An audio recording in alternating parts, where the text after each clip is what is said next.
सबसे पहले हम वक्फ जान लेते हैं, वक्फ है क्या। वक्फ को अगर आसान भाषा में समझे तो ये मुस्लिम लॉ का कंसेप्ट है।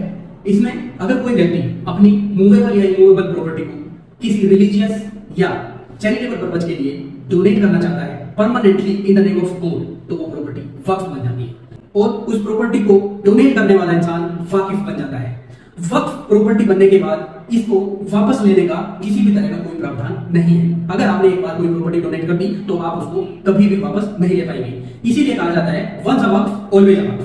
प्रॉपर्टी को दान करने के बाद में जब वो वक्फ बोर्ड की जाती है, फिर वो किसी स्टेट बोर्ड के संचालन में चली जाती है। मेरे पास वक्फ अमेंडमेंट बिल 2025 की कॉपी है।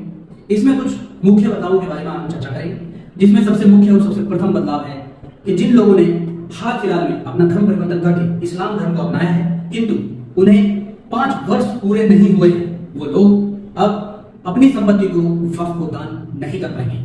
इसी में जो लोग धर्म परिवर्तन कराकर वक्फ को संपत्ति दान देते थे उस पर रोक लगेगी। दूसरी बात, कोई भी व्यक्ति उसी जमीन को दान में दे पाएगा जो उसके नाम पर रजिस्टर्ड होगी।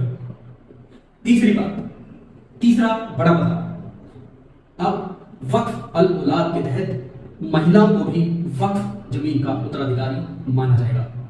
चौथी बात, चौथा बड़ा बदलाव, अब वक्फ बोर्ड को 6 महीने के अंदर दान दी हुई जमीन का पूरा ब्यौरा ऑनलाइन अपलोड करना होगा।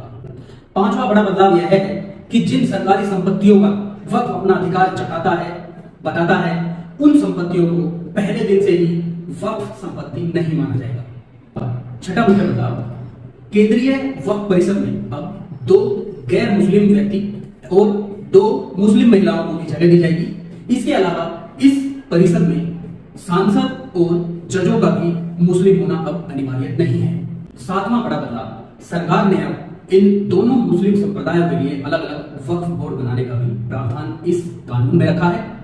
8वां बड़ा बदलाव, लोगों के पास वक्फ ट्रिब्यूनल के फैसले के खिलाफ 90 दिनों के भीतर रिवेन्यू कोर्ट, सिविल कोर्ट और हाई कोर्ट में अपनी अपील दायर करने का अधिकार होगा, जो कि पुराने कानून में नहीं था। 9वां बड़ा बदलाव, अब केंद्र और राज्य सरकारों के पास वक्फ बोर्ड का ऑडिट कराने का अधिकार होगा, जिससे किसी भी प्रकार की बेईमानी या भ्रष्टाचार से बचा जा सकेगा। 10वां बड़ा बदलाव यह है कि अब वक्फ बोर्ड सरकार को कोई भी जानकारी देने से इनकार नहीं कर सकता।